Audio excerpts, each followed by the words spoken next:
Amém. Louvado seja o nome do Senhor. Vamos adorar o Senhor nessa noite com mais um encontro de pessoas dependentes e carentes em aprender mais do Senhor, né? Essa igreja que se reúne nesse lugar toda quinta-feira. Eu cumprimento a todos e todas aqui que estão conosco nesse momento e vamos orar ao Senhor, pedindo a Ele a direção, que o Senhor possa continuar usando o nosso professor Wilton. Senhor, te louvamos na noite desse dia, glorificamos a Ti, porque a Tua igreja se reúne nesse lugar para aprender mais da Tua palavra. Ó Jesus, como é bom termos o conforto e o privilégio de, através dessa ferramenta, poder falar de Ti, aprender de Ti. Sabemos que os nossos irmãos que vivem em países onde há perseguição, irmãos que vivem em países onde não há luz, locais onde não há luz, local onde não há internet, local onde não pode nem ter Bíblia, Senhor, não tem o privilégio que nós temos aqui de, nos nossos lares, no conforto dos nossos lares, no abrigo dos nossos lares, poder mergulhar na Tua palavra. E nós observamos a dificuldade que tem, Senhor, do povo se interessar por esse momento tão especial, com o privilégio de termos um homem de Deus, um professor, um mestre, como o professor Wilton, que se predispõe a disseminar a tua palavra. Por isso nós agradecemos, Senhor, por esse momento, e que tu possas sensibilizar com a força do teu Espírito Santo e pessoas que têm esse privilégio, mas não usufruem, e por isso ficam andando como cegos, sendo guiados por cegos. Por isso, Senhor, eu te agradeço. Muito obrigado por tudo. Amém e amém. É, lembrando que o nosso amado Márcio irá fazer uma leitura rápida e logo após o professor Hilton vai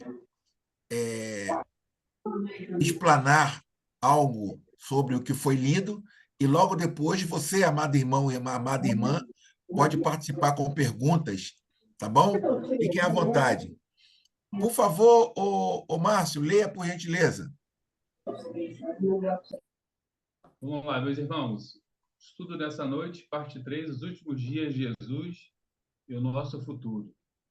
Definitivamente, o que motivou a detenção de Jesus?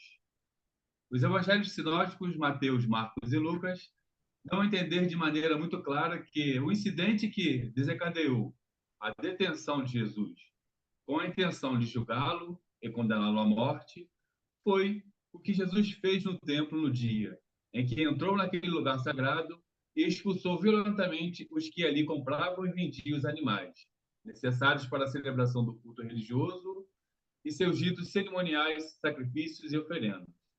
Como ficará claro neste capítulo, o motivo dado pelos sinóticos para a detenção de Jesus é o que já foi explicado, o do quarto evangelho, tal como explica no capítulo anterior, no fundo coincide. O que aconteceu é que o evangelho de João é o mais espiritual, mais místico, enquanto os evangelhos sinóticos se fixam mais em coisas que estão à vista de todo mundo. Vamos ver em seguida. Sem dúvida, neste fato concreto, o relato explica melhor, com mais detalhes, é o Evangelho de João. Por exemplo, o do chicote que Jesus fez com cordas só é relatado no quarto Evangelho, João capítulo 2, versículo 15.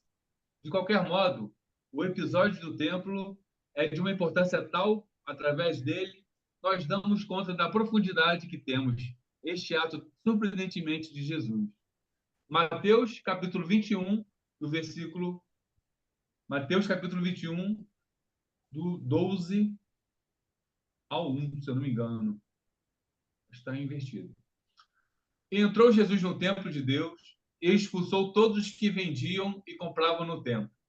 Ele derribou as mesas dos cambistas, as cadeiras dos que vendiam pombas, e disse-lhes: está escrito, a minha casa será chamada de casa de oração, mas vós a tendes convertido em covil de ladrões.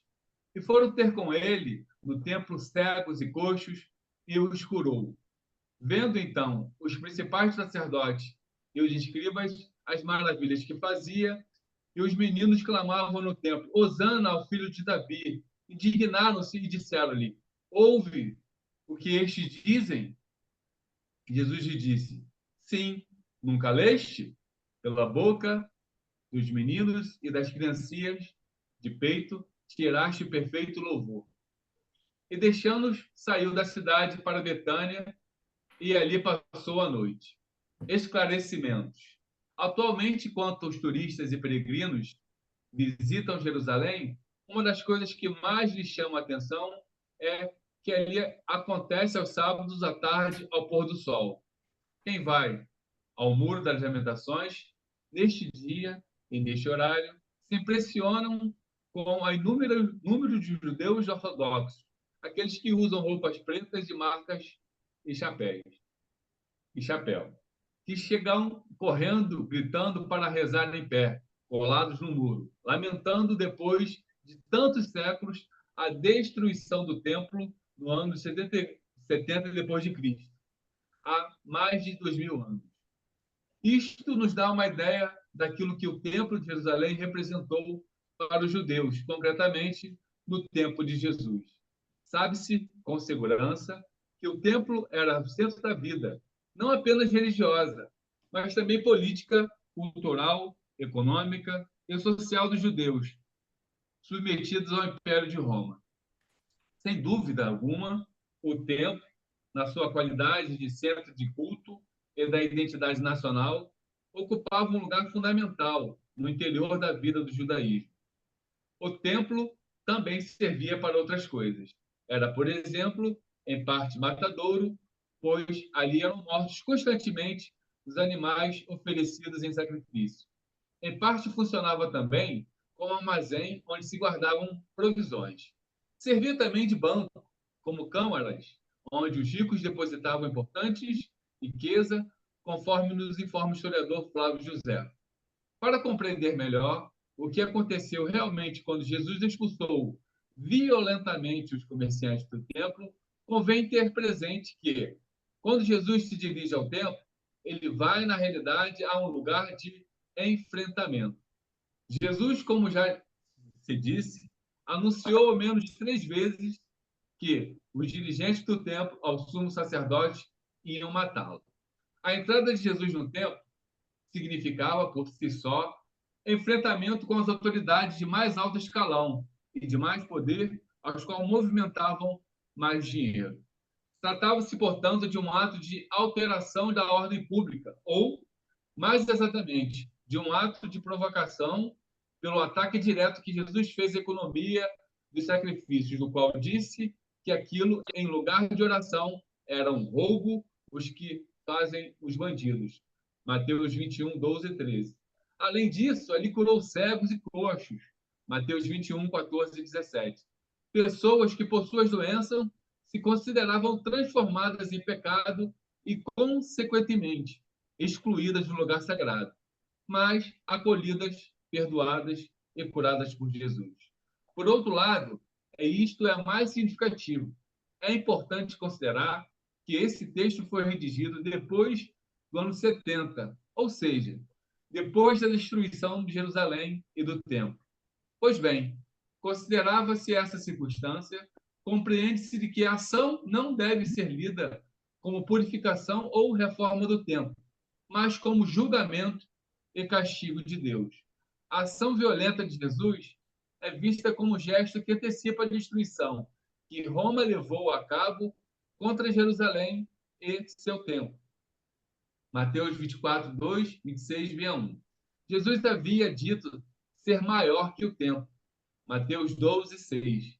Mas ainda, o Jesus do Evangelho de Mateus repete 2 vezes que Deus não quer sacrifício. O que quer é misericórdia e bondade. Mateus 9, 13, 12, 17 e Oséias 6, 6. Os sacrifícios eram celebrados no templo. Se Deus não quer sacrifícios, o que não quer é templo. Portanto, tampouco quer funcionários do templo que executavam os sacrifícios. Desde então, o encontro com Deus se deslocou. Já não se encontra Deus no espaço sagrado, mas no relacionamento humano, o melhor relacionamento possível com Jesus e como, sem dúvida alguma, foi visto como ser humano. Até o ponto de que, quando se despedia de seus discípulos, um deles, Felipe, lhe disse: Mostra-nos o Pai e nos bastas. João 14:8. Os discípulos não se haviam inteirado de que Deus estava se revelando em Jesus e nem podiam imaginar que Jesus estivesse à altura de Deus. Para eles, Jesus era um grande profeta. Lucas 24:19. E basta, um profeta e nada mais do que um profeta. Para eles, Jesus era um ser humano. Para eles, Jesus era um ser humano e queriam saber onde e como podia encontrar Deus. Os apóstolos continuavam pensando que se encontrar Deus no sagrado não lhes ocorria que não é mais profundamente humano do que realmente o encontramos. No dia em que Jesus entrou no templo e disse que o lugar sagrado havia sido convertido em uma cova de bandidos, o que estava na realidade realizando era o que desde os primeiros tempos do templo de Salomão, os profetas de Israel haviam criticado com dureza, não apenas a corrupção pessoal do templo, mas também a inutilidade dos ritos ali celebrados. Vários textos aqui. Até chegar a prever o final do tempo. Jeremias 26, de 1 a 19.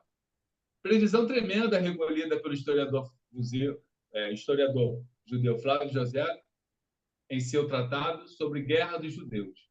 Não há dúvida de que o fato determinante que motivou o sumo sacerdote, os letrados, para julgar e condenar Jesus à morte foi o rechaço frontal e violento de Jesus ao templo e a tudo o que o lugar sagrado representava. Daí se compreende que, tendo as autoridades do Sinédrio tantos motivos para queixar-se e denunciar Jesus, como de fato tinham no julgamento religioso, que aquele Conselho Supremo fez dele a acusação apresentada por aqueles que testemunharam contra ele, centrou-se no anúncio que havia feito da destruição do templo. Mateus 26:61, Marcos 14:58. Da mesma forma, as zombarias contra Jesus, quando estava na cruz, foram sobre o que havia dito a respeito de pôr abaixo o templo. Mateus 27:40, Marcos 15:29. Na realidade, Jesus não havia dito que ia destruir o templo. Sem dúvida, quando os evangelhos foram redigidos, ao menos no caso de Mateus e Marcos, mais certo é que os cristãos estavam convictos que a vida e a morte de Jesus haviam representado o anúncio final definitivo do modelo da religião centrada no templo e, portanto, nos sacerdotes, no culto sagrado e nos ritos e cerimônias do altar. Conforme o Evangelho de João, Jesus havia dito à samaritana: Creia em mim, mulher. Aproxima-se a hora em que não prestareis culto ao Pai neste monte, nem em Jerusalém. Mas aproxima-se hora, ou melhor, chegou a hora em que prestam culto verdadeiro, adorarão o Pai em espírito, em verdade. João 4, 21 a 23. Pode-se discutir o que significa em espírito e em verdade. Nesta questão, o que não admite dúvida é que se trata de uma forma de religião que não está ligada a nenhum tempo. Não nos esqueçamos de que o grande enfrentamento que acontecia entre judeus e samaritanos centrava-se precisamente no tema do templo, porque os samaritanos rejeitavam o templo de Jerusalém e haviam construído outros para si mesmos em Gerazim, que foi destruído em 100 a.C. Jesus quer acabar de uma vez por todas com esses enfrentamentos que dividem as pessoas e os povos por causa do culto e do templo. Está claro que Jesus propôs outro modelo de religião. A religião de Jesus não gira em torno de um eixo de um funcionário do culto, nem se baseia na ideia ou na experiência de que se encontra Deus em determinado lugar, em um edifício sagrado, em alguns rituais e observâncias. Jesus não praticou nada disso durante a sua vida pública. Tampouco recomendou isso. Para sermos fiéis a Jesus, temos que ser livres e audazes ao falar desta ordem das coisas. O problema é que as religiões estabelecidas e tradicionais não admite essa colocação. Não porque vejam que assim se ataca a causa de Deus, mas porque assim ataque-se os interesses dos funcionários do sagrado. Ou seja, se considerarmos Jesus, a religião tradicional se desfaz. Mas, como é lógico, a religião e seus funcionários não estão dispostos a admitir isso. E é isso que explica por que a religião de Jesus termina em paixão e morte. Amém. Amém, Márcio. Que coisa linda, hein? Coisa maravilhosa. Eu, com sinceridade, eu anotei aqui 8 perguntas para o professor. Aqui, ó. Quem puder ver, dá uma olhada aqui, ó. Anotei 8 perguntas, porque mesmo nós tendo já ciência desse assunto, é algo assim palpitante a maneira como o redator redigiu esse texto, Márcio. É tremendo. Ele foi sucinto, né? Bem econômico, mas rico, né? Coisa maravilhosa. Então, eu gostaria de passar para o professor Hilton. Por favor, professor. Boa noite, meus irmãos. A graça e a paz do Senhor Jesus. Vocês estão ouvindo bem? Amém. Amém. Então, a gente está aí com mais um texto, mais um passo que a gente dá na teologia popular de Jesus. E como bem leu o irmão Márcio e bem comentou o irmão Isaías, esse assunto ele não é estranho a nós, mas ele ainda é palpitante. Ele é um assunto que ele ainda gera em nós muita alegria e, e muita luz dentro dessa realidade que parece ser simples de entender, mas que na vida a gente vê que ainda precisa ter esse avanço, ter essa iluminação muito grande. O que causa mais espanto sempre quando a gente lê esses textos é lembrar que quem produziu esse material, ele pertencia, né, ao mundo católico europeu. O Castilho, ele era um teólogo, dos mais consideráveis teólogos do mundo. Entretanto, ele escrevia num ambiente europeu e num ambiente católico. Se isso já causa escândalo no meio evangélico, quanto mais no ambiente católico, que é muito ligado à tradição e principalmente aos locais de culto, né? E quando a gente lê esse texto e verifica essas passagens bíblicas que são citadas, a gente lembra de Jesus e sua relação com o templo. Se os irmãos observarem e fizerem assim rapidamente uma busca aí na mente, você vai lembrar de alguns textos que falam de Jesus diante do templo. Ele é levado ao templo, né, quando bebê, depois ele, quando pequeno, ainda criança, ele trava um debate, um diálogo lá no templo, e é um fato teológico bem interessante, porque Lucas ele não escreve o que Jesus comentava, só que causava espanto, né, ali para os doutores que havia no templo. É muito difícil de você imaginar essa cena literal, né, mas é uma construção muito bem feita pelo evangelista, que mostra Jesus conversando ali com os doutores, porque os irmãos sabem que a criança não tinha nenhuma reputação, a criança não tinha nenhum significado para aquela sociedade.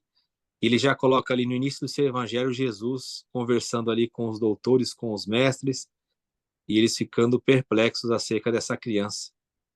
E Jesus ele já tem essa consciência da sua missão, e os pais vão falar com ele e ele responde: mas vocês não sabiam que eu tinha que estar cuidando das coisas do meu pai? Os negócios do meu pai. E ele vê que ali no templo ele estaria cuidando dos negócios do pai, porque ali, entre aspas, ainda era a casa do pai.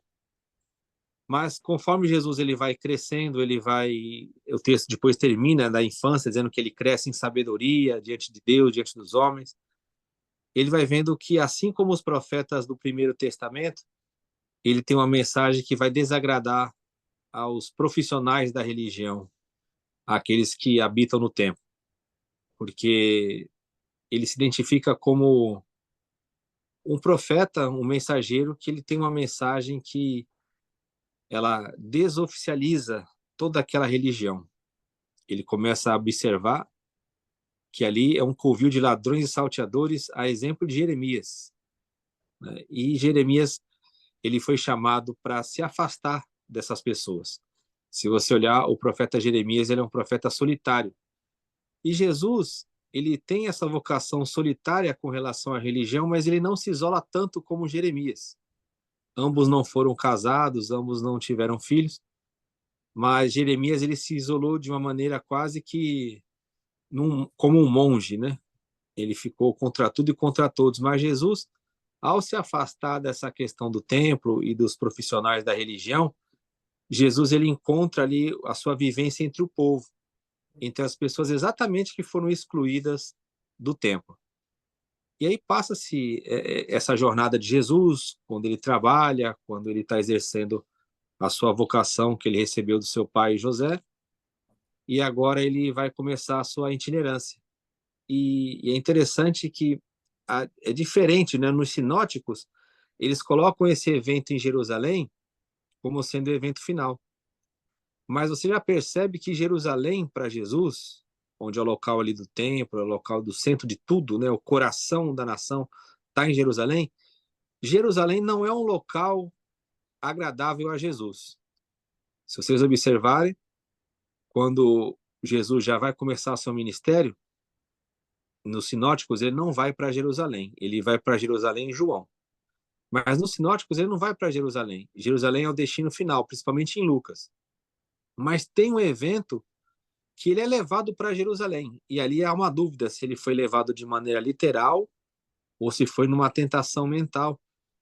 É que Satanás o leva, né, no texto ali diz que conduz Jesus para o pináculo do templo.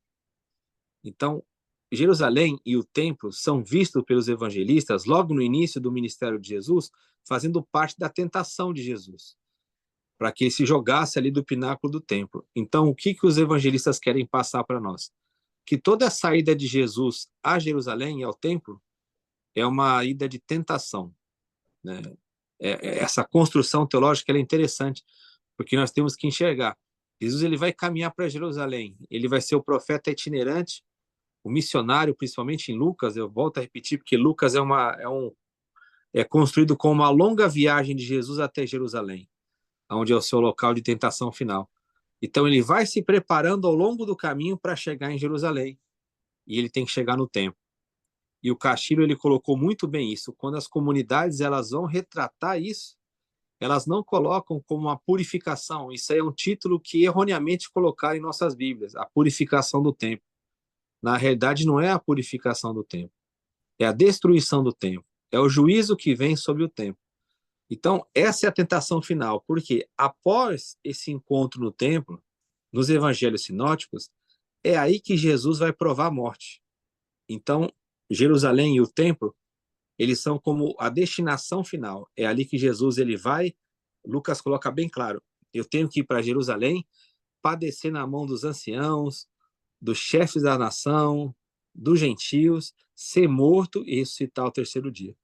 Então, essa cidade que era celebrada como o centro da vida, como o centro de tudo, tendo o templo como o máximo da vida dos judeus, essa é a cidade onde o Senhor Jesus ele vai morrer.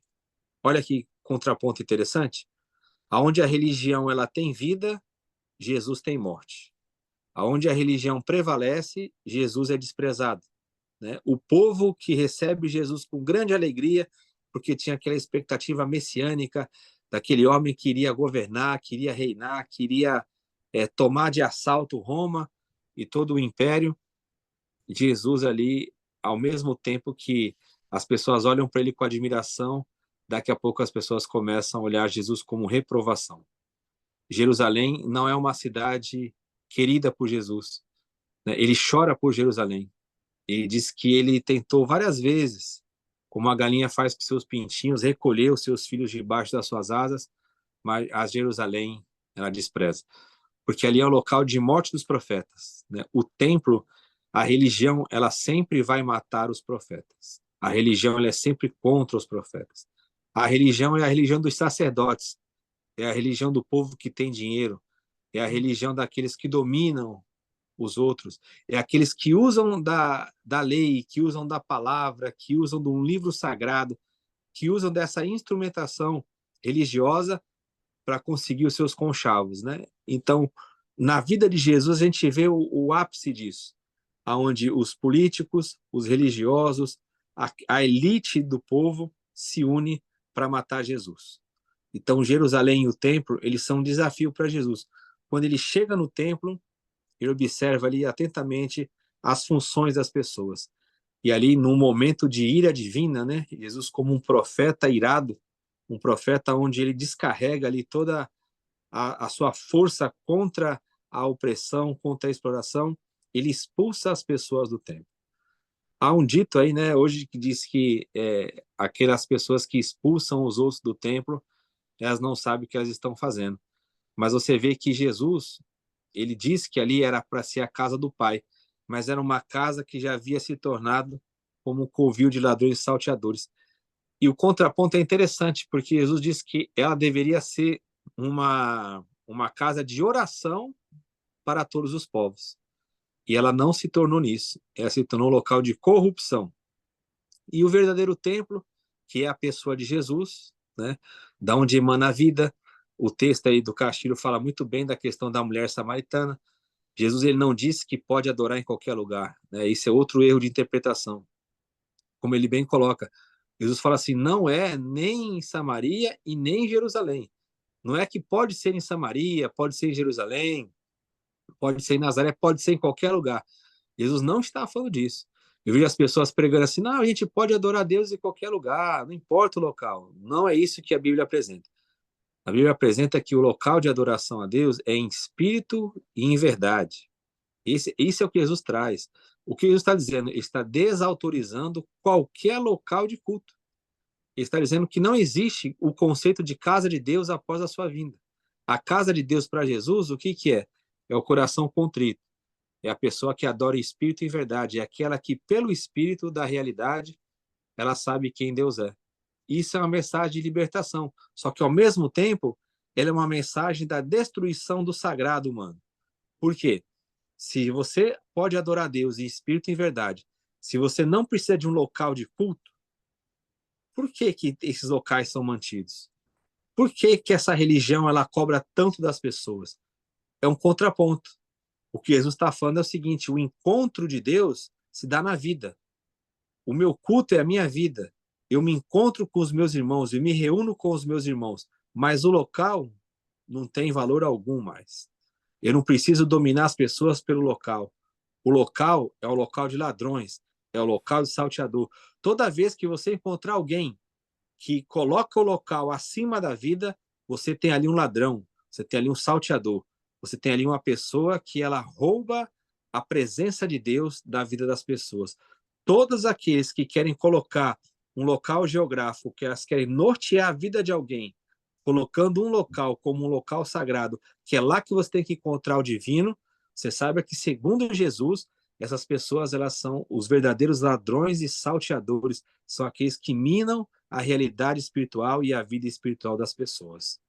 A religião, ela vem trazer morte. A religião, ela vem trazer divisão. A religião, ela vem mostrar quais são aqueles que são aceitos por Deus e aqueles que são rejeitados. A religião, ela vem colocar classes nas pessoas. Ela vem classificar as pessoas de acordo com os seus ritos, com as suas normas, com as suas regras. Mas em Jesus, você não vê isso. Jesus, ele é aquele Deus que ele acolhe as pessoas, que ele potencializa o ser humano e ele vem trazer vida e vida em abundância. Só que nessa esfera de vida, quem vive assim é perseguido. Quem vive assim é morto. Nós temos um exemplo aí no próprio Novo Testamento, que é a pessoa de Estevão. Estevão, ele começa a pregar contra o templo. E aí o que acontece? Os religiosos falam que ele blasfemou contra Deus, que ele foi contra a lei de Moisés. E o que eles fazem? Eles apedrejam Estevão. Só que Estevão tem o mesmo espírito de Jesus. Quando ele está morrendo, ele pede para Deus abençoar aquelas pessoas, para ele não imputar o pecado àquelas pessoas. Então nós temos essa figura muito bem clara na vida de Jesus. Quando Jesus começa a operar, quando ele começa a tratar as pessoas, a religião ela some. O local de culto perdeu o valor. Os sacrifícios não valem mais nada. As práticas religiosas que são feitas no culto elas não são mais aceitas por Deus. O que é aceito por Deus é a vida prática, é a vida em amor, é a vida de serviço. Nós temos, na nossa religião, se nós fôssemos chamar assim, né, o único Deus que ele serve às pessoas. Nenhuma outra religião tem um Deus que serve a alguém. Todas as religiões pregam que você tem que servir a Deus. Os servos de Deus, nós somos aqueles que servem a Deus. No Evangelho, na religião cristã, nós temos o único exemplo em toda a história da humanidade de um Deus que ele não veio para ser servido, mas ele veio para servir. Então, a religião nele acaba, porque a religião ela mostra que você tem que servir a divindade, e em Jesus não. No Evangelho é Deus que serve o homem, é Deus que cuida do homem, é Deus que trata o homem. Ele não precisa do sacrifício, ele não precisa do dinheiro, ele só precisa de um coração que esteja aberto para que ele possa viver. Amém? Passar para o irmão Isaías. É tremendo isso aí, professor. Tremendo, muito interessante. Como eu havia dito, um prazer muito grande estarmos com você, amado irmão, amada irmã, aqui conosco, nessa noite fria, para aprendermos um pouco da palavra do Senhor. Eu queria abrir já para você alguma colocação, alguma pergunta, né? Podem ficar à vontade, tá bom? Só abrir seu microfone aí e perguntar. Normalmente eu faço aquela primeira pergunta, mas eu queria ver se o Márcio consegue hoje fazer aquela primeira pergunta para incentivar o pessoal. O pessoal fica meio inibido, né, Márcio? Tímido. Aí, quando faz a primeira pergunta, o pessoal já vem com afirmações interessantes para contribuir com a Igreja do Senhor que se reúne aqui. Por favor, Márcio. Eu gostei do termo que ele utilizou no texto. Sempre você vai ter uma luta contra os funcionários do templo. E hoje a gente ainda continua tendo essa luta, professor? Quem são essas pessoas? Sim, sem dúvida. Os funcionários do templo são aqueles que trabalham para que o templo funcione, né? São aqueles que lutam pela sua religião, pela sua placa denominacional. Você quer um exemplo disso, de como que isso ocorre muitas vezes no engano das pessoas? Você pode reparar as publicações que as pessoas fazem, principalmente hoje aí que nós temos as redes sociais. Você pode ver nos status, nas publicações, que na maioria das vezes, você pode contar isso, que na maioria das vezes a publicação que a pessoa faz não é do evangelho. Ela não publica o evangelho, ela não publica um texto para a meditação das pessoas. Ela publica o quê? Uma divulgação da atividade religiosa a qual ela pertence. Então, geralmente, ela publica uma festividade, uma atividade, um projeto pessoal que é feito nesses locais, como sendo algo para Deus. Então, ela se torna um funcionário também, né? Tem os funcionários da mais alta corte, são aqueles que recebem para isso, são aqueles que vivem disso, e os funcionários da massa, são aqueles que trabalham de maneira gratuita, achando que estão fazendo algo para Deus, né? E aí vem aquela hipocrisia de sempre, que fala o seguinte: não, mas a pessoa ela faz ali com boa intenção. Você pode ver que a Bíblia nunca aprova isso, porque ela está fazendo algo em nome de Deus. Ela se certificou que isso é de Deus? Ela consultou o Espírito Santo? Não consultou. Então, essa desculpa que dá, não, mas lá o pessoal faz, é para Deus, eu me sinto bem. Eu me sinto bem também num monte de lugar que é promiscuidade. E um monte de local aí que não fala de Deus, a gente se sente bem. A nossa carne pula, vibra. Então, isso não pode ser dado como desculpa. Se você observar, as pessoas elas divulgam as atividades do seu local de religião e elas não divulgam Cristo. Elas divulgam um nome no lugar de Cristo. Às vezes está mais na boca dela o nome da denominação a qual ela pertence do que o nome de Jesus. E ela não percebe que isso é espírito do anticristo. Ela não percebe que ela está sendo levada por um engano. Por quê? Porque para ela está fazendo a obra de Deus. Só que se ela consultar o que é obra de Deus segundo o Evangelho, é Cristo.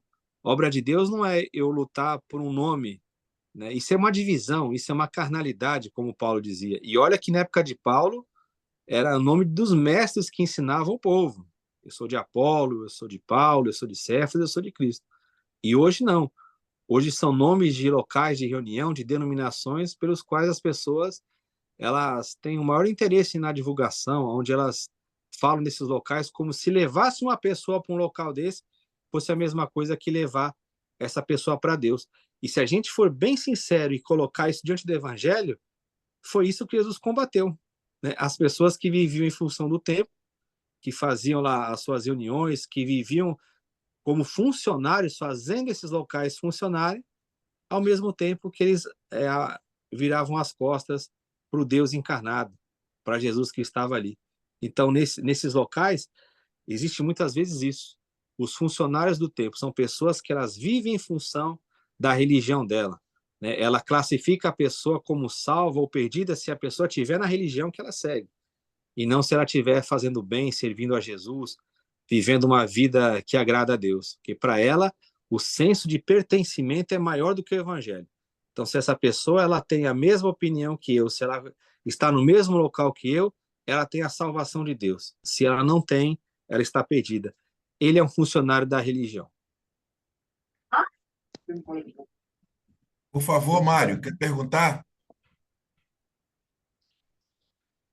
O senhor poderia comentar Mateus 12:6? Quem é aquela pessoa ali que é maior que o templo?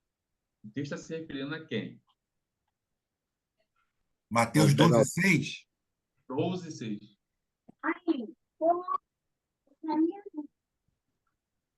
Mateus 12:6. Está aqui Vamos lá. um que é maior que o templo. Quem é essa pessoa? Vamos pegar o contexto aqui. Qual o contexto? Não entendi. Sim. Mateus 12:6.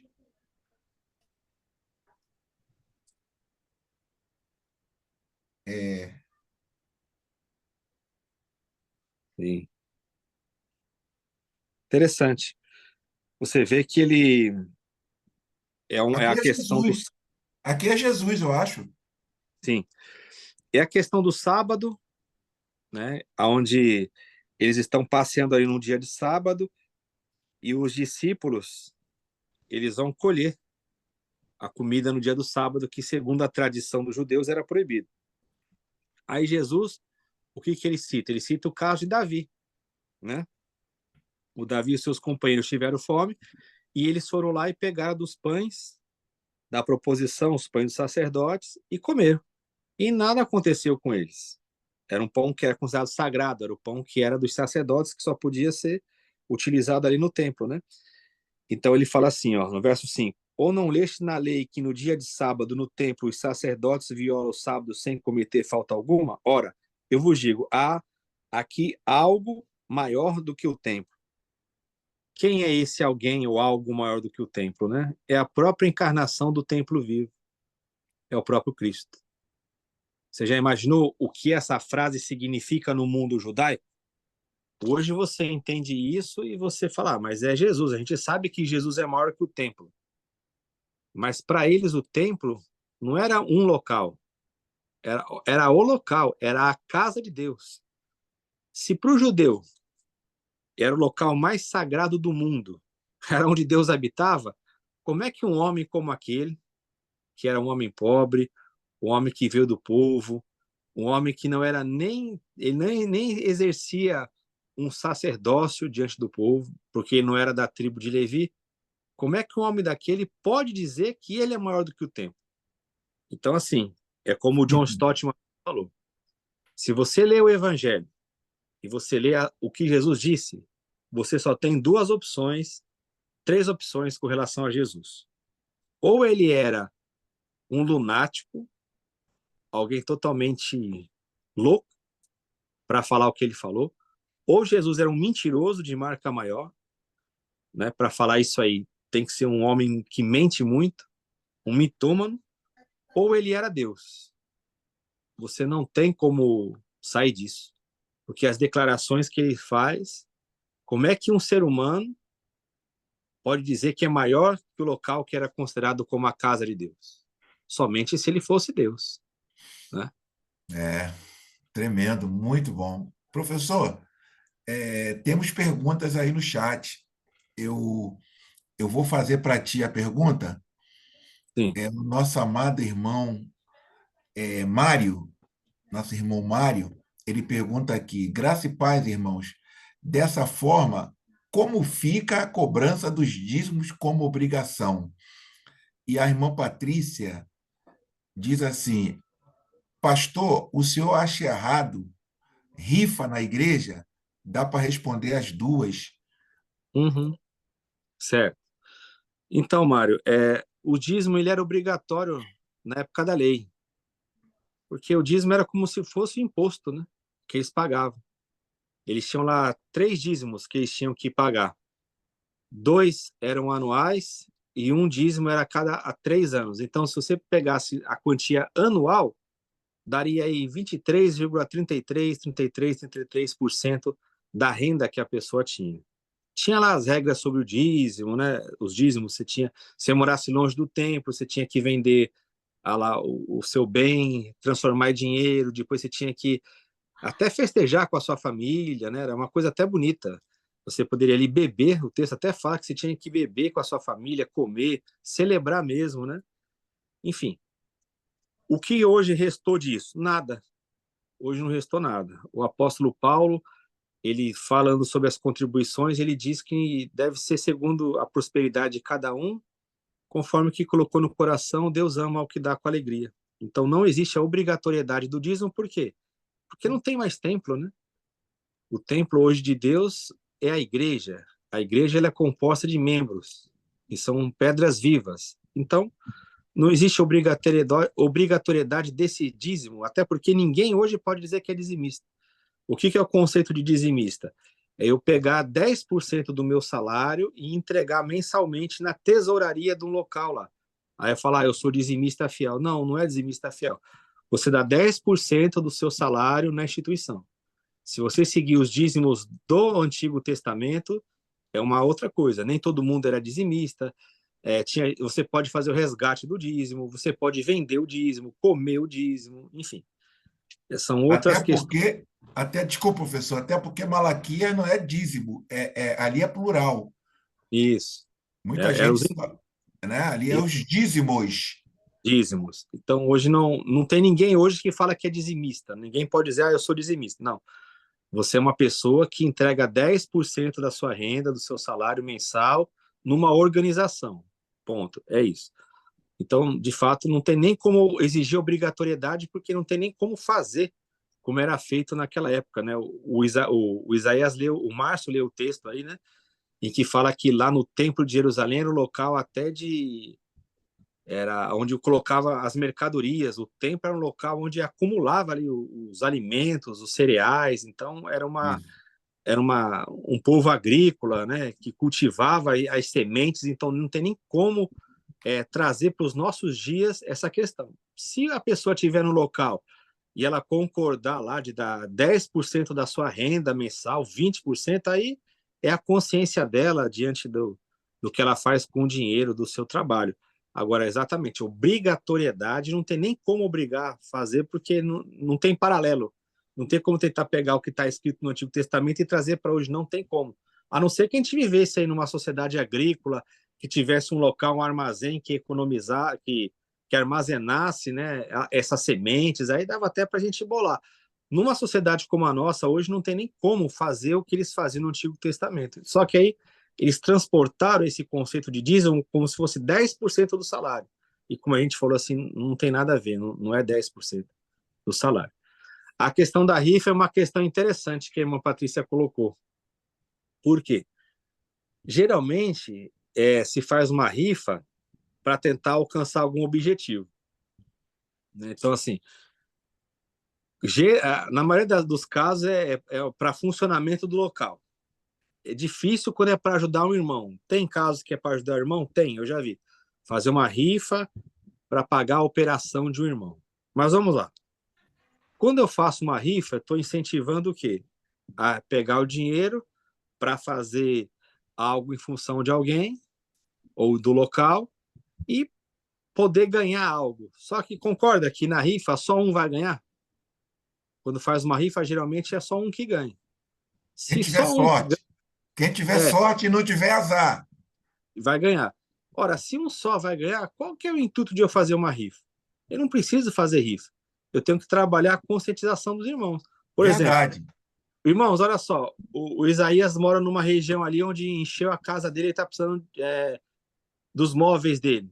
Para que eu vou fazer uma rifa para comprar os móveis, sendo que só um vai ganhar? Eu tenho que conscientizar os irmãos. Falar, irmãos, vamos trabalhar lá, vamos investir lá para que o irmão Isaías ele tenha de volta os seus móveis. Eu não preciso estimular a rifa. Então, não estou nem dizendo a questão do jogo, né? Que o pessoal fala, crente não pode jogar. Eu não estou entrando nem nessa questão. Eu estou abordando a questão da consciência. Se um só vai ganhar nessa rifa, e lá geralmente é uma quantia ou é algo que vai ser rifado, por exemplo, é para construir uma sala para as crianças, aí vai rifar um rádio, um som, uma televisão. Se um só vai ganhar, a maioria não vai ganhar, não é melhor conscientizar todo mundo para fazer, sem precisar colocar um valor específico ou fazer uma rifa? É bem melhor, né? Muito Pastor, bom, muito bom. Obrigado, irmã. pastor, Irmã Patrícia. Por favor, Márcio. Márcio hoje está bem, hein? Eu estou É, com 15, perguntas aqui ainda. Vai acabar meia-noite isso aqui. porque em nenhum momento nós íamos falar sobre o dízimo. Mas por que toda vez que eu toco no tema templo, a questão financeira ela surge? Isso por desde o que está relatado nas escrituras, eu não consigo desvincular esses dois assuntos, não porque tem em como. nenhum veio sim uma pergunta financeira, mas o dízimo sempre quando a gente fala do templo, da importância, do que Jesus foi maior que o templo, a gente vincula isso a dízimo. Porque a gente sempre trata na parte do dinheiro quando a gente fala que o templo ele não tem importância. Porque essa luta constante, ela sempre está voltada para o dinheiro. Isso Jesus deixou bem claro nesse texto que nós lemos hoje, é por causa desde desse começo, que a religião sempre volta para esse assunto, esses dois que caminham juntos. A Boa, religião Márcio. ela tem um custo, né, Márcio? A religião ela tem um custo e o custo dela é alto. Então, ela precisa dos sacrifícios, né? A religião ela funcionava lá como sacrifícios e com imposto. Como que ela vai fazer hoje? O ponto de toque da religião, vamos chamar assim, a mais pura, e bem entre aspas mesmo, esse mais pura, o que ela fazia usando a Bíblia? Como você não tinha os sacrifícios mais, não sacrificava. Concorda que você não via nas igrejas nenhum tipo de sacrifício? A sacrifício de animal mesmo que eu estou dizendo. O que se transformou esse sacrifício? Na prática do dízimo e das ofertas, aonde você tinha que, de alguma forma, separar que você tinha para levar. Porque o que você levava lá? Você levava a sua oferta, era o boi, quem era pobre levava o pombinho, então você tinha que sacrificar no templo. Jesus já era contra isso, do início do seu ministério, e João Batista também. Por quê? Você tinha que levar lá e fazer o ritual para você ser perdoado. Eles agora estão pregando o perdão fora do templo. Se você observar João Batista, não exige nenhum pagamento para ser perdoado e nem Jesus. Jesus perdoa dentro de uma casa. E fala, filho, os teus pecados estão perdoados. O que os religiosos pensam no seu coração e eles falam? Quem pode perdoar pecado senão Deus? Aí você tem que tomar cuidado, porque você fala assim, mas eles estão certos. Quem perdoa pecado é Deus. Não, olha só. Quando ele fala assim, quem pode perdoar pecado senão Deus? Esse Deus aí é o templo. É porque você tinha que ir lá no templo para encontrar com Deus para que você fosse perdoado. Jesus perdoando dentro de uma casa, ele está acabando com a religião. Você não precisa mais levar nenhum sacrifício no templo, você não precisa nem lá mais com o sacerdote. Você encontrou um homem agora que está anunciando um perdão. Vamos ser sinceros? Se a gente estivesse lá na época de Jesus, será que a gente também não falaria que Jesus estaria louco? Será que a gente também fala, esse homem aí é um falso profeta, porque eu tenho que ir lá no templo oferecer o sacrifício, tem lá os sacerdotes, eles têm a linhagem deles lá. Como é que eu estou ouvindo um homem aqui, pobre, um homem que é do povo, um homem que não tem nenhuma ordenação eclesiástica, dizendo que os pecados daquele homem estão perdoados. Então, ali, Jesus ele está acabando com a religião. E onde que você acaba com a religião? Você acaba com o dinheiro. Sempre não tem como desvincular isso. Não tem. A religião ela depende do dinheiro para ela se manter. O ser humano depende, mas a religião, ela, para esses altos funcionários aí que o texto coloca, eles precisam manter as suas famílias. Se você pregar uma liberalidade, se você pregar uma vida que você tem que ter uma vida equilibrada, uma vida onde você tem que se basear em função da localidade onde você mora, em função do próximo, como é que esses grandes magnatas da religião vão viver? A irmã Patrícia até colocou uma pergunta aqui no chat, né? Sobre essa questão de será que o dízimo podemos dar para um irmão? Né? Então, olha que interessante a pergunta dela. Por quê? Os nossos recursos nós temos que usar em função do próximo. É o seguinte, se eu estou congregando com os irmãos e lá eu vejo que esses recursos eles são usados de uma maneira equilibrada, sem desvios, onde você tem pessoas ali que você pode abençoar porque elas dedicam a sua vida a fazer isso, Jesus recebeu o dinheiro das pessoas. Lá Lucas 8 fala que principalmente as mulheres que sustentavam Jesus. Isso é digno, isso é válido. Agora, se você está no ambiente onde você vê pessoas necessitadas e os funcionários da religião com as suas vidas de magnatas, de empresários, com as suas vidas no mais alto luxo, e o irmão ali não tem, às vezes, um prato de comida, não tem um sapato para vestir, e você achar que se você pega o seu salário e dá 10% lá, você está agradando a Deus, você tem que rever essa questão de fé. Então, eu posso, com o meu dinheiro, chegar e abençoar o irmão. Como também eu posso abençoar lá no local que eu me reúno, se lá eu estou tendo o ensino da palavra, se lá eu vejo que eles sustentam missionários, se lá você vê que eles ajudam as pessoas mais necessitadas com as obras sociais, isso é muito digno. Só Então, que é uma eu tenho caixa preta, né, professor? isso, Normalmente é uma caixa preta. exato, É a caixa preta. Poucas pessoas têm acesso. Eles isso. alegam que é por questão de segurança, inventam Eu tenho, vários entraves para que a Exato. congregação saiba, na verdade, onde está sendo direcionado aquele dinheiro. Exato. eu tenho Então, isso acesso. é uma questão de consciência, né? E a É. gente verificar onde que a gente está situado e trabalhar isso. Por exemplo, Professor, eu vou falar um exemplo aqui. Eu me reúno numa casa lá com os irmãos, correto? Essa casa lá não é minha. Eu vou lá, me reúno lá. Lá tem a conta de água, tem luz, tem o banheiro que eu utilizo, tem lá o cafezinho que a irmã faz com biscoito, com lanche. Se eu for lá só, opa, vou lá, recebo o estudo e tal. Você concorda que eu estou sendo um cara egoísta? Que eu estou usufruindo de um bem de um irmão meu e eu estou me aproveitando disso sem poder ajudar, sem dar nada? Você isso, concorda que eu estou sendo alguém explorador, né? concordo. Porque eu vou lá, utilizo a casa do irmão, uso lá os bens dele, ele tem os gastos dele. Ele está abrindo a casa dele para a igreja se reunir lá, por exemplo. Então, ou a pessoa se reúne numa loja, tem o aluguel lá da loja, o pessoal fala, não vamos reunir em casa não, porque dá mais trabalho, vamos alugar uma loja. Então tem que a pintura, tal, essas coisas. Se eu for lá só para me beneficiar, e isso não custa nada para mim, o que eu estou sendo? Eu estou sendo um sanguessuga, um explorador. Então a gente tem que sempre avaliar, né? Agora, tem locais aí que a pessoa vai e ela só é extorquida, né? A pessoa lá, do profissional da religião cada vez mais milionário e a pessoa cada vez mais pobre. Isso aí não tem nada a ver com o evangelho. Amém, amém. Irmão Heleno, está gostando? Noel, todo mundo quietinho. Irmão Marcelo, irmã Lohane, irmã Jacira. Professor, aproveitando aqui que o nosso amado Márcio falou com muita propriedade, o templo era o centro da vida das Sim, pessoas, né? O templo era tudo o é centro da vida. E hoje, o templo continua sendo o templo da vida das pessoas. As pessoas elas se realizam na realidade, no templo. No templo é onde ela lê a Bíblia, no templo é onde ela canta, no templo é onde ela ouve uma palavra que vai inflar o ego dela.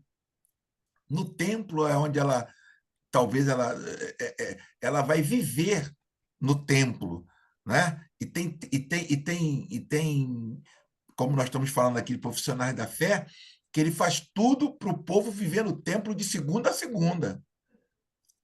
Não é isso?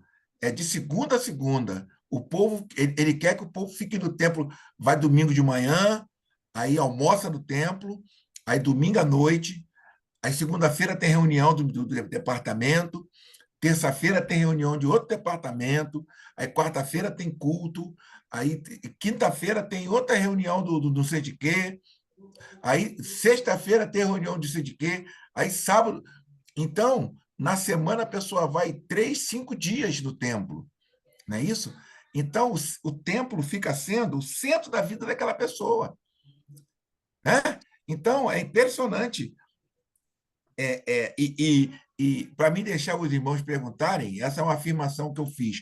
A outra questão é que Jesus, ele foi violento. São os detalhes que estão no texto, porque é inadmissível a gente imaginar que, com a atitude de Jesus de preparar uma azorrague ali, preparar um chicote, as pessoas que eram que idolatravam o templo, era um local sagrado, como até hoje eles idolatram o muro, que eles foram pacíficos, vendo um homem quebrando tudo. Ali teve que ter resistência, né? Jesus quebrando tudo, ali com certeza alguém tentou ali segurar Jesus, ali teve nariz quebrado ali. Ali teve, teve um bafafá ali. E outra coisa, professor, que Jesus sai de Jerusalém e vai para Betânia, né? Casa dos pobres. Não é isso? Betânia, casa dos pobres. Olha que interessante esse contraste. Jesus sai de Jerusalém, um local de riqueza, né? Podemos dizer assim, e vai para a casa dos pobres, para Betânia.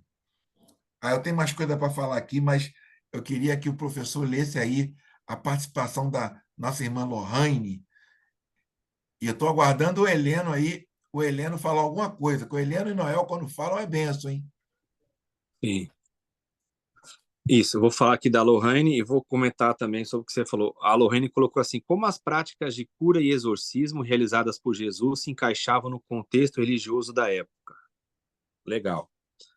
Então, essa questão que o Isaías colocou é uma dúvida que existe aí na teologia, né? Como que Jesus ele sai do templo depois de ele fazer tudo isso que ele fez? Então, alguns apoiam de fato que teve um grupo ali que que segurou a onda, né?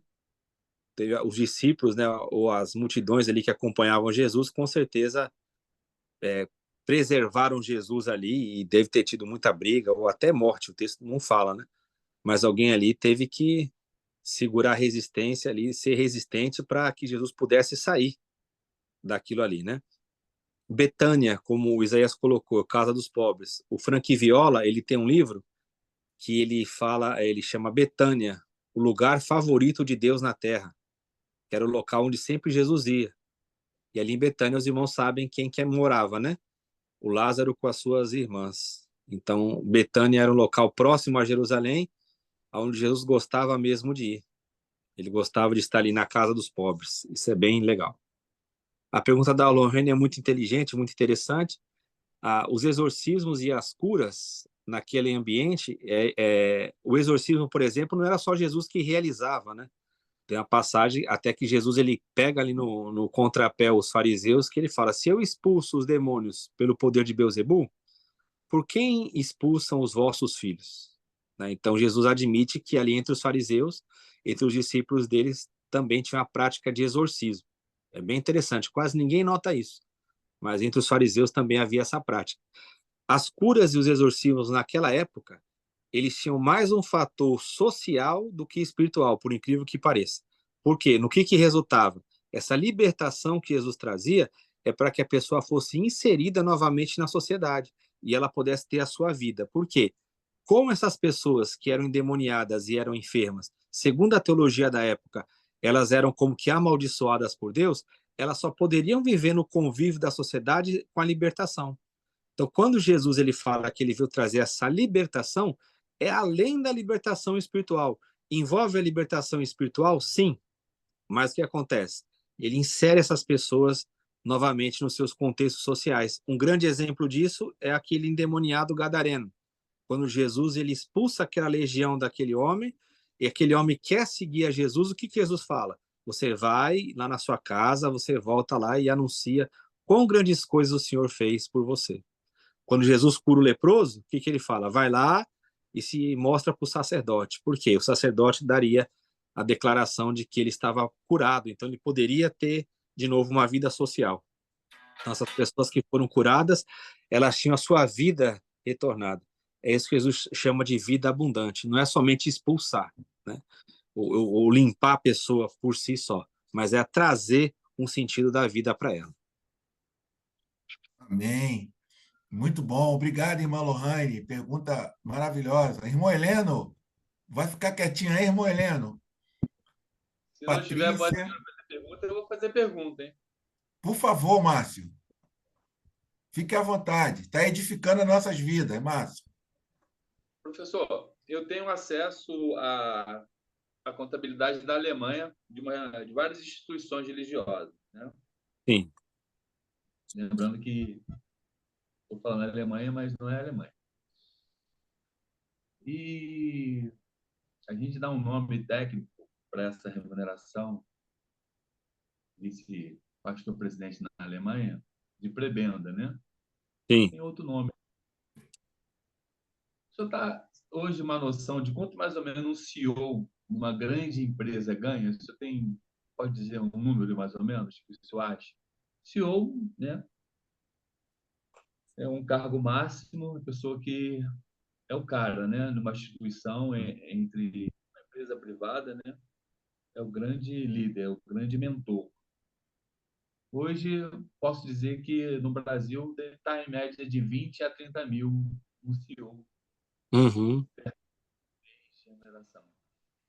Eu cuido de várias Mas instituições. primeiro aí, Agora, ó, desse que tá falando. Fala, Márcio, Posso dizer, continuar? por favor. Uhum. As instituições estão pagando em torno de 20 a 30 mil. Uma pessoa consegue sobreviver hoje na Alemanha com esse valor? Ou está muito? O senhor conseguiria sobreviver? Essas questões financeiras são bem interessantes, né? A pessoa chega e fala assim, um pastor que ele ganha R$ 1 milhão, o que seria equivalente para a gente. R$ 1 milhão, você acha que ele ganha muito ou pouco? Aí, como é reais, vem a pegadinha, né? Aí eu falo assim, mas ele mora onde? Aí a pessoa fala assim, Dubai. Eu falo, não, em Dubai, ele vai estar numa comunidade ali que nem o carro dele hoje no Brasil é aceito. Se chegar lá, é destruído. Ele vai morar numa casa que os irmãos vão dar lá para ele, se tiver uma igreja lá, que para nós aqui é uma mansão, né? O carro dele vai ser um carro que para nós a gente chama de carro importado, né? Então não tem nem como ele não viver com um padrão desse, porque ele tem que viver no padrão daquela sociedade. Ele não tem nem que ser o rico de lá e nem o mais miserável de lá. Ele tem que viver no padrão. Então, se ele tivesse um salário desse em Dubai, seria uma coisa normal. Agora, um salário de 20 mil em Duque de Caxias, onde eu moro, é muita coisa. Então, né, o salário de 20 mil aqui, o pastor ganha 20 mil por mês. É muita coisa. Ele não precisa ter essa quantia, não precisa. Porque qual que é a média? Ele pode fazer essa base aí. Qual que é a média salarial dos irmãos da congregação dele? Ele não pode estar extorquindo ali. Se ele vive para a palavra, se ele é dedicado, ele é digno de receber um salário. Agora, o quanto vai depender da situação local. Ele não pode ter um salário de 20 mil quando a média da igreja é R$ 1.000 dos irmãos. Não tem como. Não tem Por como. favor, ô Heleno, você quer fazer uma pergunta? Abre o fone aí, Heleno. Pede a sua filha para ensinar você aí a abrir o fone. Apagou a câmera, isso.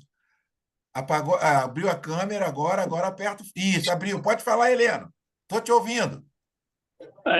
A paz do Senhor. Rapaz, Foi falado sobre dízimo.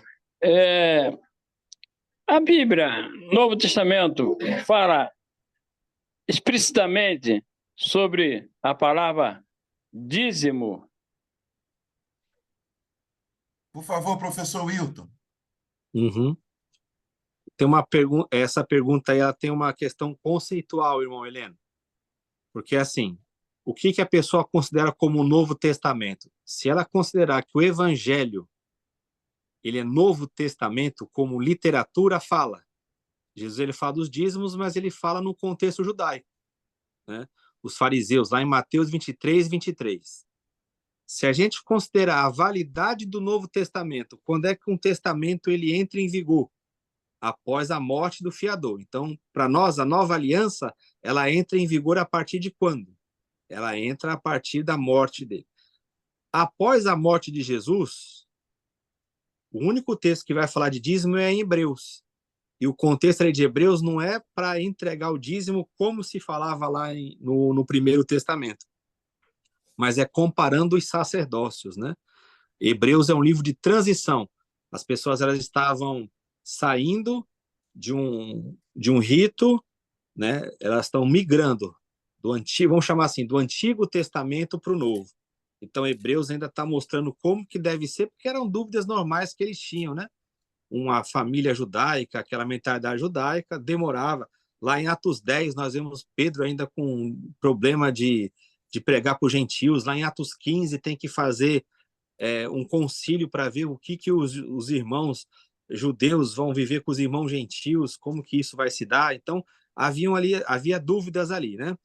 A questão do dízimo é a seguinte, quando a gente fala de dinheiro, né? Como o Márcio falou, é porque, assim, tem pessoas que elas têm um coração avarento. E aí o que acontece? Ela estabelece assim, eu sou obrigada a dar o dízimo. Ela só entrega lá 10%, que não é dízimo, né? Como eu disse, ela entrega 10% lá no local de reunião, lá na igreja, porque ela é obrigada. E ela vai por medo. Olha, se você não entregar, o devorador vai tomar, você vai ser amaldiçoado. Engraçado que com o pessoal do mundo não é assim, mas depois que ele veio para a igreja, né, o cara que é ímpio lá gasta o dinheiro dele, trabalha, ele não é amaldiçoado com o dinheiro. Mas o crente não, ele agora veio para Jesus e veio uma maldição junto. E se ele não entregar o dinheiro dele, o devorador vai devorar o dinheiro dele. Então ele entrega por medo. Se você chegar e falar assim, ó, esse valor aí não é obrigado a fazer isso, ele, se tiver um coração avarento, ele não vai entregar mais nada. Porque ele só entrega por medo. E ele acha que se ele fizer isso, ele é abençoado. Ele não é abençoado, porque a Bíblia fala, tudo que não é feito por fé, não é abençoado por Deus. Ele está fazendo por medo. Então, tem esse contraponto. Por quê? Se ele é um cristão verdadeiro, o que ele vai utilizar? Ele vai utilizar os recursos que ele tem em favor do próximo. Então, o dízimo não chega a ser um limitador. Ele é um limitador para muita gente. A pessoa fala assim, eu entrego o dízimo e cada domingo que eu vou, dou uma oferta lá, pronto. Eu estou de bem com Deus lá, Deus vai me abençoar. E não é assim, porque toda a nossa vida está à disposição do próximo. Então, como a irmã Patrícia falou, eu posso pegar meu recurso, dar para o irmão, entregar onde me reúno. E, às vezes, essa pessoa que ela não tem essa mentalidade da obrigatoriedade, ela tem um coração tão disposto que ela utiliza muito mais do que 10% da renda dela em favor do próximo. E essa pessoa é abençoada. A Bíblia fala, mais bem-aventurada a coisa é dar do que receber. Agora, quem fica nesse negócio aí do 10%, pode ver, ele fica ali com aquela coisa mirrada, porque se eu não der, Deus vai me amaldiçoar, aí se eu não der, eu vou comprar remédio, aí vem aquelas experiências, aquelas coisas que não tem nada a ver com a palavra, né? Ele fala, eu deixei de entregar, o meu gás acabou, aí se o gás acabou, eu entrego no dízimo ou compro o gás. Não, entrega no dízimo porque Deus vai enviar o gás. Aí ficam essas coisas mirradas, né? Porque o coração da pessoa está pegado nesse valor aí. Tem que fazer outra pergunta. Professor Wilton, o Sim. irmão Heleno, o professor Wilton falou a respeito que o testamento ele só vale com a morte do testador. Eu queria dar esse texto para os irmãos aqui do grupo anotarem aí. É Hebreus 9, 16. Hebreus 9, 16. O testamento só vale com a morte do testador. Então, Jesus, o Novo Testamento começa a valer com a morte de Jesus. É como se o irmão Heleno, olha a cara dele, Hilton, cara de milionário, né? Lá, cara de milionário. E tem fazenda e Ó, tudo. milionário. Ele Ó, tem, milionário. ele tem fazenda e tudo. Ele tem fazenda e tudo. É o 5 rei do gado, fazendas. Só que o testamento que ele fez, né? só vai valer depois Sim. da morte dele. É o Então, rei do gado. anota aí, irmão Heleno. Anota aí, Hebreus 9, 16. 9,16. Eu posso fazer outra pergunta? Por gentileza. É, aquela passagem que Cristo fala para o Pai, passou 3 vezes. Pai, passe de mim esse cálice. Ele não estava querendo ir para a cruz, não? Boa, boa. É uma boa pergunta, irmão Heleno. Se a gente considerar que Jesus ele estivesse com medo da cruz, a gente vai encontrar na história da igreja pessoas que foram mais corajosas do que ele. Pessoas que se ofereceram para serem queimadas, para serem torturadas por amor a Deus. Então é muito difícil a gente qualificar que aquilo foi um medo da cruz em si, como um medo da dor, né, que ele não queria ali sofrer. Até porque a Bíblia fala que ele era um homem de dores, ele era um homem acostumado ao sofrimento. O que a gente chega à conclusão é o seguinte: o passar de mim esse cálice era a separação que ele teria do Pai. Chegaria um momento em que ele se separaria do Pai em função de assumir os nossos pecados.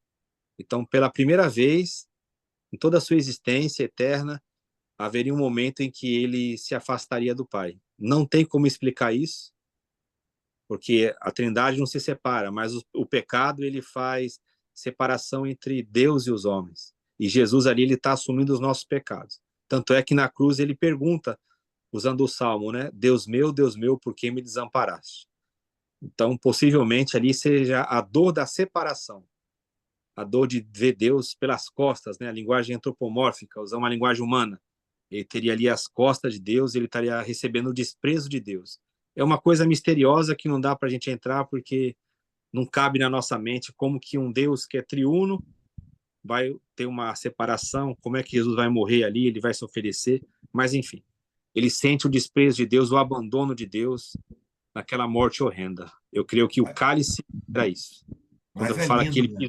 ele pisou sozinho no lagar, ali o pai teve que aplicar a sentença sobre ele, é uma coisa muito profunda isso. E é lindo isso, é lindo demais. Mais Nós que, alguém? Mais alguém? nós que somos espirituais, com essa fala do professor, né, Heleno? A gente sente a presença de Deus quando se fala uma situação desse sofrimento por nós, né? Por favor, Heleno, muito obrigado pela sua participação. Agora, eu queria ouvir agora o irmão Márcio com a outra colocação. Olha, o horário já está indo embora, hein? Por favor, Márcio. Eu não estou vendo ninguém perguntar, mas é um tema que envolve muito a minha área, né, profissional. É. Professor, Gente, o Márcio, pessoal, o Márcio é contador. Ouviu, Heleno? O Márcio é contador e já foi tesoureiro de uma grande igreja, o Márcio. Então, por isso que ele está perguntando, ele está nos ajudando nesse contexto. Por favor. professor, como equilibrar? Porque próximos irmãos, quando caminham conosco, e eles conseguem enxergar claramente, nós não temos mais esse amor pelo tempo. Dou um exemplo bem claro da minha vida. Mas, em contrapartida, esse amor que não tenho mais, intenso, entendo que é um lugar de comunhão, um lugar de encontro, mas ele não é é 100% importante mais para a minha vida. Agora, como equilibrar essa minha trajetória na prática de mais de Cristo, mais humano, em detrimento a isso, a perda do amor pelo tempo, para aquelas pessoas que ainda não reconheceram ainda essa prática de mais de Cristo, ou não tiveram um encontro ainda com esse maior que o tempo. Porque fica uma coisa que parece que nós nos reunimos aqui às quintas, para quem está chegando, é claro que isso não é o intuito, porque não conhece se pensar dessa forma, estou fazendo um pequeno comentário, que nós temos algo contra o tempo, 100%. Né? Então, quando o irmão chega a convite dessa reunião às quinta-feiras, se ele só fazer uma pequena interpretação, dá entendendo que nós estamos lutando contra 100% de que tem algo de errado. É claro, na minha visão tem, mas de forma equilibrada a minha fala, estou dizendo que a gente não tem mais esse amor, essa paixão que alguns ainda têm. Eu dou por exemplo da minha casa, ainda tem muita paixão pelo tempo. Minhas filhas, minha esposa, meus parentes próximos, mas não vê mais esse amor pelo tempo na minha vida. Mas eu sempre pergunto, vocês têm visto Cristo? E eles ficam meio assim, mas é diferente. Então, como chegar a esse equilíbrio de que os irmãos entendam que nós não estamos criticando aqueles que não entregam dízimo, não estamos criticando aqueles que não fazem um lugar de 100% da sua vida, mas quanto mais conhecermos de Cristo, mais desapegado ao templo eu fico. Amém. Uhum. Amém. Muito Eu bom. vejo. Ô, professor, antes do Oi. professor responder, eu gostaria de aproveitar a audiência nossa aqui e passar para os irmãos, já que estamos falando em abençoar os irmãos, uma possibilidade de você abençoar o nosso professor Wilton. Pega a sua caneta aí, por favor, a sua caneta, e anota o Pix do professor Wilton. Ele não cobra nada, ele não exige valor nenhum para nos ensinar, ele simplesmente é um servo do Senhor, e a igreja do Senhor ela pode abençoar o professor Wilton. Anota aí, por favor, o Pix do professor Wilton. Vamos lá, cadê? O nome dele é Wilton Chine. Wilton Chine. A conta é Banco do Brasil. Banco do Brasil. O Pix é 2857. 2857. O Pix 2857 5339 5339 8 dígito 50 850. CPF é o CPF dele, o Pix. Repetindo, 2857 53 398 50. É o Pix do professor Wilton Chine, Banco do Brasil. É o CPF dele, tá bom? Então, se o Espírito Santo tocar no teu coração, você abençoa a obra do Senhor através da pessoa do professor Wilton. Eu tenho que falar isso para você, que se eu não falar isso, eu estou falhando, né? Com a obra do Senhor, não posso falhar. Isso é a igreja. Vamos lá. Professor, já partindo para os finalmente, eu achei interessante essa afirmação com relação à mulher samaritana ali, João 4, se eu não estou enganado. Eu descobri que o templo de Gerezim, né, ele foi destruído 100 anos antes de Cristo. Quer dizer, aquele diálogo que Jesus teve com aquela mulher, o templo já tinha sido destruído, né? Jesus trouxe esse assunto, uma localidade antiga, né? Interessante, Sim. professor, eu não sabia. Sim. Por isso que havia uma crise entre os samaritanos, né? Será que eles vão ter que partir? Exato. Exatamente. Mais alguma pergunta, Heleno? Noel? Noel está quietinho. E eu agradeço muito a fala do nosso reverendo Márcio em deixar bem claro que ninguém aqui está querendo botar bomba em igreja, derrubar templo de igreja, de maneira nenhuma. Nós aqui não estamos querendo derrubar templo da Assembleia de Deus, da Batista, primeira igreja batista de Nilópolis. Aí, Heleno, vai lá e derruba, de maneira nenhuma. Nós entendemos que dentro desse mar de várias denominações, etc., nós entendemos que ainda existem pessoas fiéis e pessoas que, como nós, que fomos atingidos por Cristo, por pessoas do templo, não é isso? Pessoas Isso. do templo que nos atingiram. Então, nós temos a ideia de que ali ainda tem pessoas que estão ali inocentemente, né, sem conhecimento, e sempre deixando bem claro que o templo é mais um local onde a igreja do Senhor se reúne. O templo é mais um local onde a igreja do Senhor se reúne. Se reúne em casas, em praias, se reúne no monte, se reúne na hora do almoço nas empresas, se reúne dentro do trem. O problema é que o pessoal do templo, os funcionários da fé, eles demonizam a pessoa que não está mais cultuando dentro da igreja, dentro do templo. Eles demonizam. Inclusive, usam um termo errado, que é desigrejados.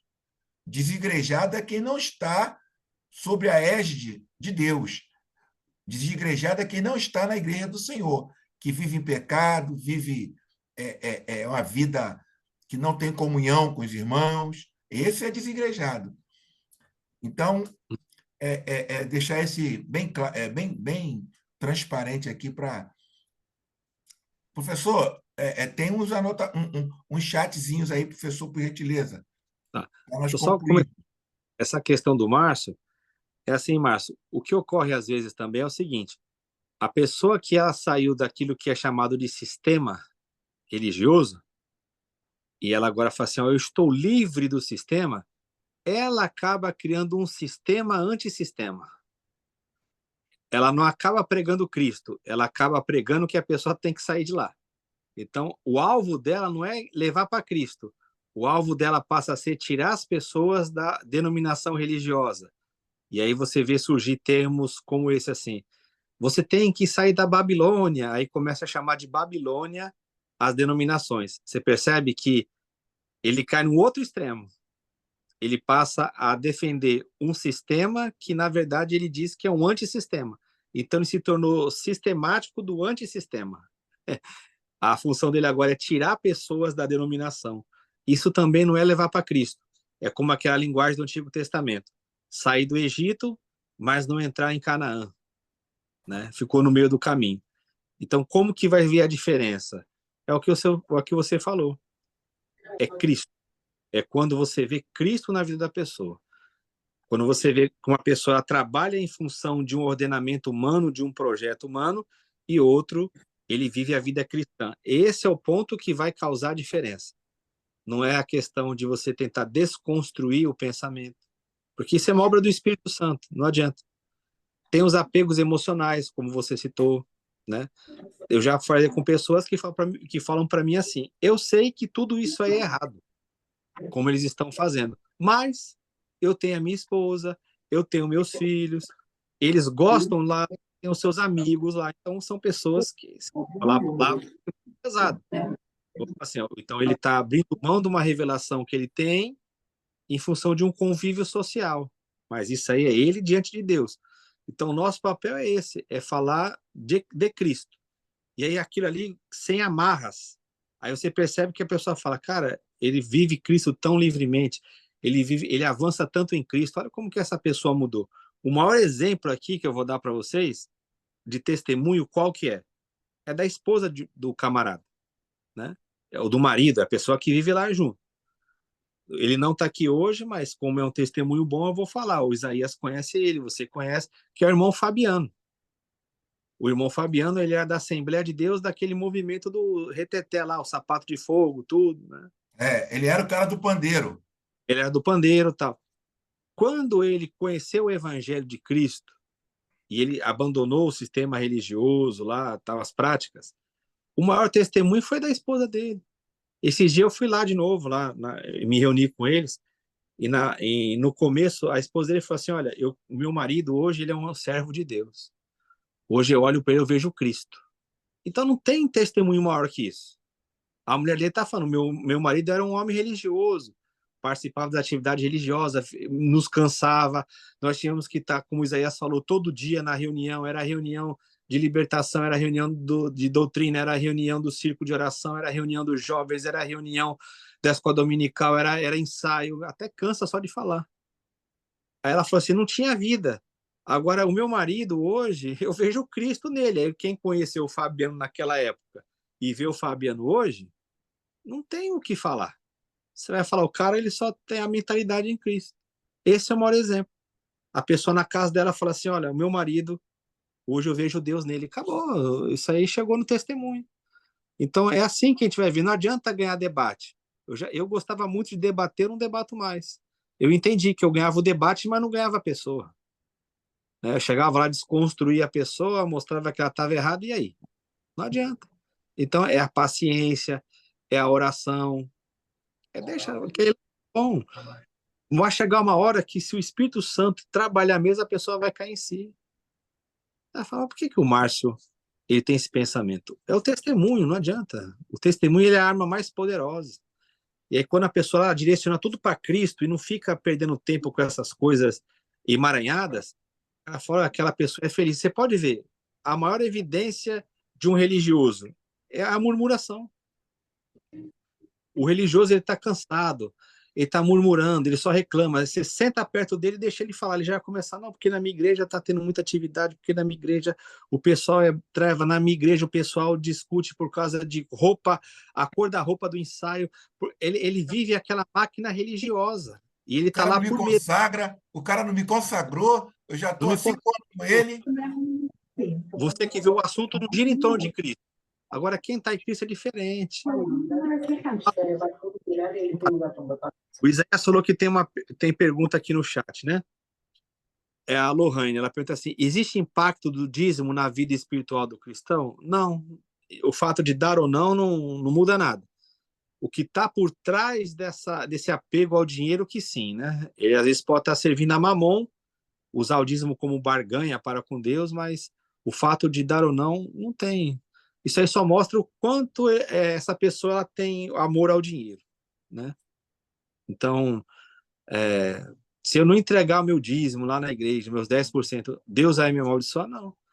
É que se a pessoa não tem condição de tirar uma parte do salário dela para ajudar em favor do próximo, de uma organização, seja lá o que for, o que ela está mostrando é que ela não é uma boa administradora dos recursos, é isso. Amém. É isso que está por trás, não é a questão de Deus vai amaldiçoar, não é. Se olhar por esse lado é só olhar os ímpios. Amém. Professor, Helena, a sua filha quer fazer alguma pergunta, Helena? Abre aí o fone que eu fechei. Abre o fone aí que eu fechei. Abre o fone aí. Bomba só no aniversário. A irmã quer fazer alguma pergunta? Não! Olha só, em Gênesis 3:15, Deus dá as penalidades a Adão, Eva e a serpente. E para a serpente, ela falou que ia restejar. Para o homem, comer do seu próprio suor. A mulher, ele falou que ela teria fortes dores no seu parto. Quer dizer que ela teve parto com menos dores? Boa pergunta. Texto não é literal. Esse texto aí ele é um texto mitológico, etiológico. Não dá tempo de nisso aí, mas era o entendimento da época, né? O que seria dores de parto ali? Não seria a dor que ela sente ao gerar o filho, a dar luz. Seria o quê? Os filhos que ela tivesse, eles seriam agora utilizados pelo império, né? É um texto que ele é colocado no início da história da humanidade, mas com um valor para a época em que ele foi escrito, muito tempo depois. Então, o que a mulher vai dar filhos? Que os filhos que iam nascer lá no cativeiro babilônico, eles já seriam filhos a serem entregues lá para o imperador, lá para o rei. Então, ela teria dores ao gerar filhos, porque seriam filhos gerados na escravidão. Eu teria que ter mais tempo para desenvolver isso, mas não é nessa questão. O pessoal fala, como é que se ela, antes de ser, ela nunca deu luz a um filho, como é que agora então ela gerava sem dar dor, né? Não dá para levar no literal isso. Mas é uma pergunta bem interessante. Amém. Muito interessante. Gente, o horário são 10h33, nós costumamos, Heleno, acabar 10 horas, 10h05, mas o assunto foi tão interessante que nós passamos um pouquinho, mas é bênção. E outra coisa, gente, esse estudo, ele fica gravado. Se você quiser vê-lo de novo, passar para algum amigo, amiga, você pode pegar e passar pelo YouTube, tá bom? Nós temos um canal no YouTube chamado Aprendizado Bíblico. Aprendizado Bíblico. Anota aí que lá estão armazenados vários estudos, mais de 100 estudos lá, com vários assuntos, tá bom?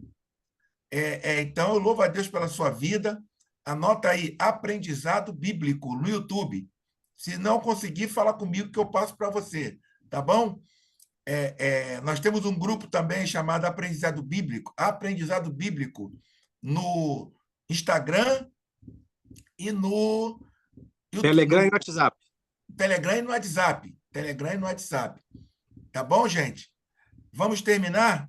Eu queria pedir ao irmão Heleno que orasse ao Senhor, agradecendo, por gentileza, esse momento aqui, irmão Heleno, de estudo, e que na próxima quinta-feira o Jesus pudesse tocar no coração de outras pessoas para estarem aqui conosco. Beijo, Noel. Ora, irmão Heleno. Ó Deus de poder, eu sou muito grato a Ti, porque eu te conheci há 40 e poucos anos e me afastei, e hoje o Senhor conseguiu me resgatar.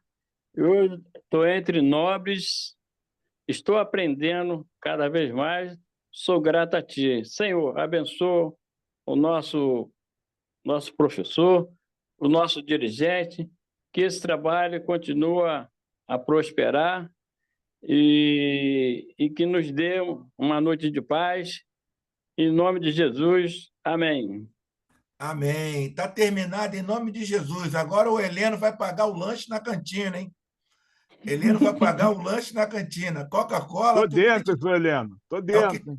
É o que o crente. E não, quem vai pagar é o contador. O contador tem dinheiro. Contador vai sábado dinheiro. Lá. Samba na garagem sábado, aniversário. Quando? Sábado agora. Aniversário. Sábado. Vou levar o Wilton lá. Isso. Boa, para me conhecer pessoalmente. Noel tá de patrão aí, Thaís. Noel, hein? Eu não vi. A partir das 18 horas. Contador Noel, tem dinheiro dos outros. Tem muita coisa.